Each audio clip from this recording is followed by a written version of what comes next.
Pues a continuación voy a presentar al ingeniero Jorge Luis López Martínez, buen amigo, que hemos coincidido ahí en la Cámara de Diputados varias veces, ingeniero agrónomo especialista en fitotecnia, con mención honorífica de la Escuela Nacional de Agricultura, hoy Universidad Autónoma de Chapingo. Fue delegado de la Secretaría de Agricultura y Recursos Hidráulicos, actualmente SADER, antes bien conocemos que era la famosa SARS. Es vocal de Agrícola de Tamaulipas en el Consejo de Cuenca del Río Bravo. Es vicepresidente de la Comisión de Recursos Hidráulicos del Consejo Nacional Agropecuario. Es presidente de la Unión Nacional de Productores de Sorgo. Fue presidente de la Comisión y vicepresidente agrícola del Consejo Nacional Agropecuario. No, gran experiencia, ingeniero Jorge Luis, líder en el sector. Presidente de la Comisión de Recursos Hidráulicos del CNPR, presidente de la Unión Regional de Propietarios Rurales y de la Unión Agrícola Regional del Norte de Tamaulipas y el Consejo Agropecuario Regional de Tamaulipas. Y entre otras experiencias, Premio Nacional de Administración Pública en 1980. Sin duda, ingeniero Jorge Luis, amigo, gran experiencia que vamos a vernos pues, con muy nutridos y te vamos a absorber todo lo que nos vayas a aportar. Adelante, ingeniero Jorge Luis. Trataré de ser breve en mi presentación, agradeciéndote, Waldo, tu invitación y a la COMEI el tener la oportunidad de tratar un tema pues, muy relevante y de gran actualidad en México. Comentarles que pues, tengo el privilegio de ser vocal fundador del Consejo de Cuenca del Río Bravo desde hace más de 20 años. Mismos 20 años que hemos estado analizando a detalle la distribución de las aguas entre México y Estados Unidos en el caso del Río Bravo. Quiero decirles que siempre he admirado la precisión y la vigencia del texto del Tratado de 1944. Y no podía ser para menos en un tema tan delicado. Por ejemplo, pues les hablaré de mi ponencia. Me decían que hablara de la entrega de México, de agua de México a Estados Unidos. Por supuesto que no, no se entrega agua de México. El tratado asigna a Estados Unidos aguas procedentes de territorio mexicano, pero que corresponden a los Estados Unidos.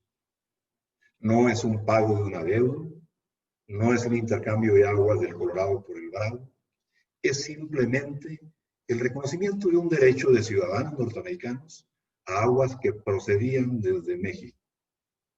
Yo me daría por muy satisfecho si al terminar mi presentación nos quede claro por qué se asignan aguas de México a los Estados Unidos y por qué le pertenecen a Estados Unidos esas aguas.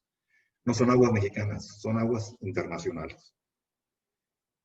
No sé si cambió la presentación, me gustaría saber, porque de repente no cambian. Sí, ya, adelante, sí. Miren, entonces, el caso del Tratado de 1944, junto con la Convención de 1906, define la distribución de las aguas de toda la frontera norte, desde Tijuana hasta el Golfo de México. Y el tratado, en lo particular, regula la distribución de las aguas entre 5 de los estados fronterizos mexicanos y para con los Estados Unidos en las márgenes del río Bravo. Y tiene como fundamento un extraordinario estudio técnico elaborado por el ingeniero Oribe Alba, que de repente algunos lo interpretan mal. A mí me hubiera gustado primero escuchar a Rendón, porque seguramente ahí habrá algunas diferencias sobre este tema. Segundo, tuvo como fundamento, y hay dos textos muy voluminosos del licenciado Ernesto Enríquez Coiró, experto mexicano en Derecho Internacional, que fue el responsable jurídico de la negociación y que describe con lujo de detalle el contexto jurídico del texto del tratado. Hay un texto de la Universidad de California, donde también con lujo de detalle y exceso incluso de análisis documental, describe los 100 años de controversia que llevaron al tratado. Y efectivamente, como alguien lo comentó, después de 1948, en que se delimita la frontera entre México y Estados Unidos, quedó pendiente la repartición de las aguas en una cuenca donde desde ese tiempo se decía que el agua era más preciada que el oro. Y así empezó la controversia. Y fue hasta 1904 cuando se empezó a ver un poco de luz en el camino, con la tesis de un extraordinario abogado norteamericano que en 1904 sostenía que un río que corre por el territorio de uno o varios estados o naciones es propiedad común y ningún grupo puede afirmar y ejercer un derecho que prive a otros que tienen iguales derechos. Es una tesis que evolucionó hasta múltiples convenios de controversias internacionales por el agua, sirvió de base para el Tratado del Río Mill y del Río Mary de Estados Unidos con Canadá, y fue la base para el caso de la Convención de 1906.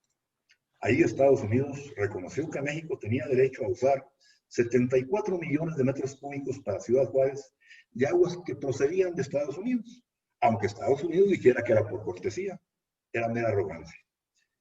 Ahí empezó a darse luz a un acuerdo y siguió la discusión, y hasta 1910 fue que ambos comisionados estaban prácticamente de acuerdo en reconocer los usos existentes como derechos, porque era la discusión, ¿quién tenía derecho al agua? Y así es como, con fundamento en los usos preexistentes, se llevó a cabo la negociación del tratado, que efectivamente fue el producto de 100 años de controversias, y como alguien dijo por ahí, fueron 50 años de negociaciones para llegar a acuerdos, toda una vida. Y desde 1920 a 1940, ya con el reconocimiento de los usos preexistentes como derechos, México se dio a la tarea ardua de colonizar el Valle de Mexicali y de colonizar el Valle del Bajo Bravo, para crear derechos, para tener derecho a más agua, y eso presionó a los Estados Unidos, entre otras cosas, a buscar un acuerdo. Y fue precisamente con una hipótesis de un negociador norteamericano llamado Tipton, que con un estudio de 1931 a 1940 decía que México usaba 1.500.000 acres pies en Mexicali de aguas que procedían de Estados Unidos. Llegaba más, pero que nada más se aprovechaba. Y fue así como Estados Unidos reconoce el derecho de México, es un derecho, a usar 1.850 millones de metros cúbicos de aguas procedentes de Estados Unidos. Así quedó en el tratado. En el caso del Bravo, Texas sostenía que ellos usaban 1 millón de acres pies que venían del río Bravo. México no estuvo empacho en reconocer que Estados Unidos usaba 1 millón de acres pies que llegaban del río Bravo. Pero no tuvo ningún problema en convencerlos que la mitad de ese 1 millón de acres pies que ellos usaban se obtendrían de los escurrimientos directos al río Bravo y que serían captados en presas y que le corresponderían por mitad de Estados Unidos. Iba a ser mucho más que eso, entonces Estados Unidos lo aceptó. La mitad de la parte captada en las presas internacionales. Y empezó exigiéndole a México que aportara el 50% restante, 500.000 acres pies más, de agua procedente de México. México sostenía que no podía entregarle a Estados Unidos 500.000 acres pies de agua mexicana porque afectaría los derechos preexistentes en el Bajo Bravo. Y tuvo una gran astucia nuestros negociadores. Dijeron, mira, al río Bravo, el 70% del agua que llega de la parte aforada, si te doy la tercera parte, completas los 500.000 acres pies que te faltan. Estados Unidos sabía que esa tercera parte iba a ser mayor a los 500.000 acres pies. Por supuesto que lo aceptó, pero lo aceptó como un mínimo. Y es ahí donde los 500.000 acres pies por el 70% que venía de México da el famoso número de los 431.7 millones de metros cúbicos de agua que corresponden a Estados Unidos y que proceden desde México. Lo repito, son aguas que corresponden a Estados Unidos. En consecuencia, México se quedó con las 2/3 partes, que eran 862 millones de metros cúbicos, más los más de 700 millones que llegan de escurrimientos no aforados y que se captarían en las presas. Más de 1.500 millones, que es lo que se suponía que se usaría en México. Ya se reportaba que México podría usar más de 1.500 millones en el Bajo Bravo sin ningún problema. Hoy tenemos concesionado y asignado constitucionalmente 1.519 millones de metros cúbicos entre el medio y el Bajo Bravo. Es el derecho histórico y el derecho legal del medio y Bajo Bravo a aguas que aporta el río Bravo. Como corolario, Oribe de Alba decía que con el agua del tratado México podría regar 245,000 hectáreas. Hoy regamos 224,000 en el medio y Bajo Bravo. Tenía una visión extraordinaria. Ese es el agua que teníamos para derechos abajo y es el agua que hoy deberíamos de tener y que no tenemos. Y así fue como Estados Unidos, pues, acreditó el derecho de una tercera parte de los ríos que llegan del Concho, San Diego, San Rodrigo, Escondido y Salado de las Vacas, en un volumen no menor, repito, no menor, a 431 millones de metros cúbicos. Si llegara más con la tercera parte, es de Estados Unidos. Y a su vez, México recibiría las 2/3 partes restantes para el abasto de los derechos del medio y Bajo Bravo. Enrique Escobedo, en sus memorias, habla de que el río Bravo aseguraba a México agua para 200,000 hectáreas, que se quedaba corto con Oribe de Alba. Y en Matamoros, de 1959 a 1960 ya se regaban 200. Y por último, algo muy, muy crucial del tratado para el Bajo Bravo que ha generado múltiples controversias hoy y que está en la mesa de discusión. Alguien decía por ahí que México pedía 10 años. No, en la historia se constata que México pedía 15 años para pagar el mínimo de los 431 porque el río era muy errático. Estados Unidos no aceptó de ninguna manera los 15 años para que les entregáramos el volumen mínimo como un promedio de 15 años. Pero hizo una oferta muy interesante. Dijo, te acepto que el promedio sea 5 años y solamente si hay sequía, te amplío el periodo a 10. Y eso quedó en el texto del tratado de la siguiente forma. Dice, en caso de sequía extraordinaria, repito, sequía extraordinaria, que haga difícil para México dejar escurrir los 431 millones de metros cúbicos que se le asignan a Estados Unidos, el faltante que exista al final del ciclo se repone en el ciclo siguiente con agua procedente de los mismos tributarios. Eso lo que hacía era ampliar el periodo de 5 años a 10 años, ni un día más, tal como quedó debidamente reglamentado en el acta 234 que se hizo referencia. ¿Qué es lo que pasa en nuestra gran cuenca del río Bravo? Que efectivamente es la más grande del país y es la segunda más seca. Y paradójicamente la mayor parte del agua de la cuenca mexicana está en el Concho. En el Plan Hidráulico de edición 2020 se habla de que tiene 8 veces más agua por persona que el Bajo Bravo. Eso es muy importante. El agua del Bravo se encuentra en la parte alta, en el río Conchos. Y es muy importante conocer el origen del problema que hoy tenemos para poder entender y buscar soluciones. Miren, Oribe de Alba decía que toda la cuenca de los 6 tributarios mexicanos tenía un escurrimiento virgen de 3.388 millones de metros cúbicos, que habría extracciones futuras por 1.965 y por lo tanto habría sobrantes de 1.423, que eran más que suficientes para cumplir con lo que Estados Unidos estaba pidiendo. ¿Qué ocurrió? Pues ocurrió que en el balance que sacamos en julio de 2016, la cuenca seguía teniendo 3.500, era un poco más porque ahora los retornos se cuentan como escurrimiento virgen.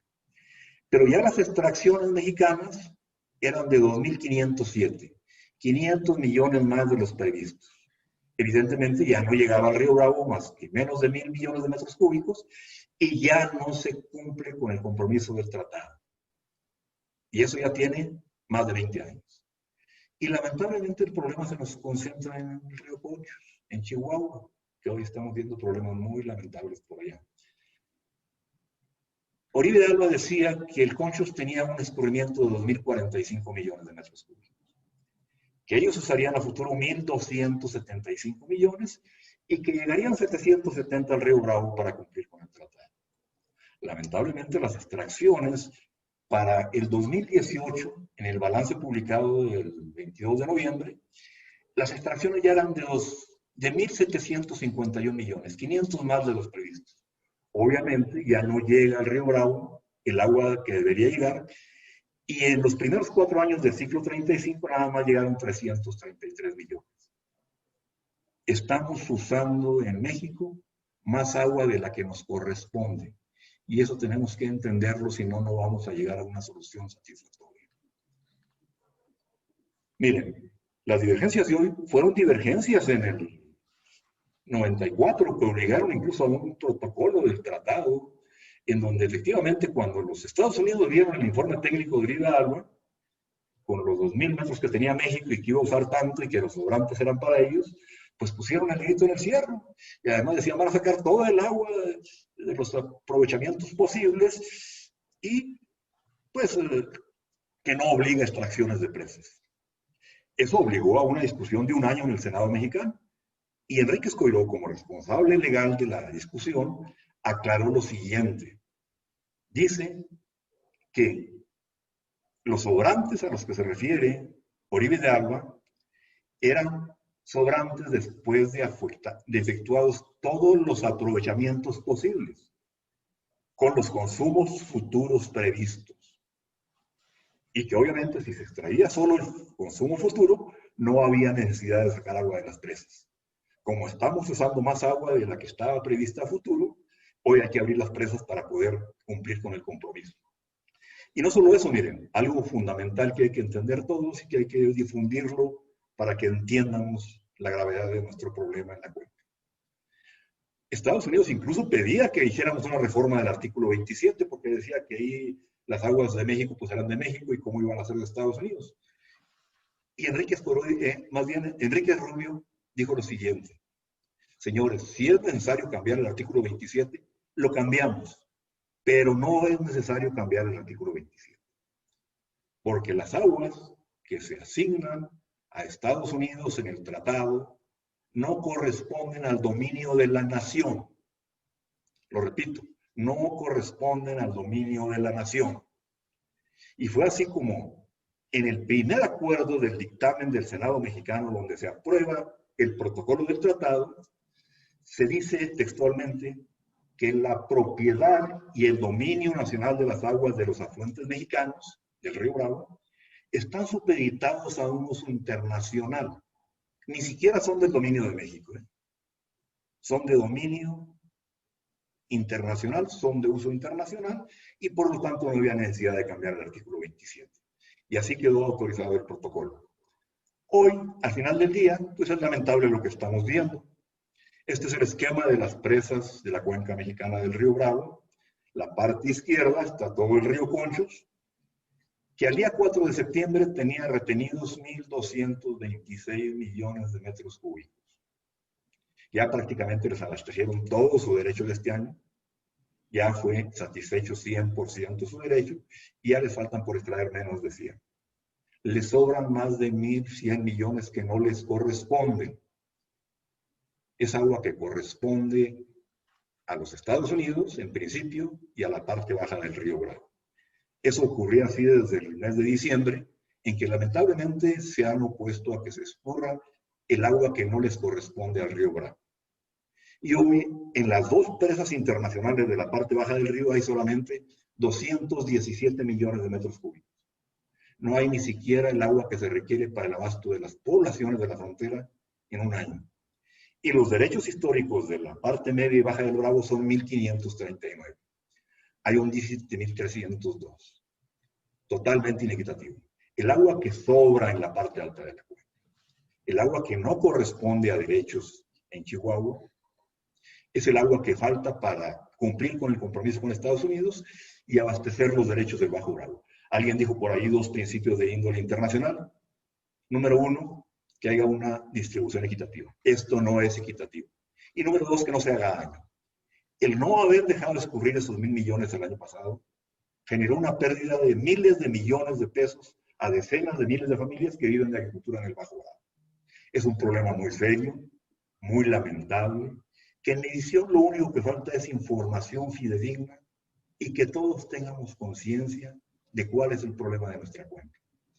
Es una cuenca muy árida y tenemos que entender que hay un agua que no nos corresponde como país, que corresponde a los Estados Unidos y que hay que respetarle su derecho. Y que cuando la cuenca nos apriete el cinturón y tengamos poca agua, debemos de tener poca agua todos. Y no como dicen ahora en Chihuahua. No, el agua es de Chihuahua y 0 metros cúbicos para Tamaulipas. Eso es absurdo, es irracional. Y lamentablemente está llegando al caso de la grave crisis social que hoy vemos en el Bravo. Me da a mí vergüenza porque yo tomé protesta hace 20 años en Chihuahua, en el Palacio de Gobierno, y lo único que recuerdo yo de mi discurso ahí en el Palacio de Gobierno en Chihuahua fue lo siguiente. Le dije, compañeros, tenemos un grave problema en la cuenca del río Bravo. Arreglémoslo bien y arreglémoslo ya. Y tenemos 20 años sin arreglarlo. Ojalá, y ayer tuvimos un muertito, ojalá que las cosas no lleguen a mayores. Y me reitero a sus órdenes, es un tema complejo y espero que hayamos entendido que el agua que se asigna a Estados Unidos es agua que corresponde a Estados Unidos por derecho. Sería mi comentario. Pues muchas gracias, ingeniero. Yo creo que más bien es una excelente plática. Lo que vemos ahí, el problema no es sino el que viene. De acuerdo a sus comentarios, esperemos que todo esto, pues, se lleguen a algunos acuerdos que pudiéramos ya, llegar a algunos acuerdos y por el bien del país, ¿no? O sea, el problema no tanto es el cumplimiento con el tratado, sino más bien dentro de México, ¿no? Pues muchas gracias, sobre todo la posición como productor y la parte de Tamaulipas.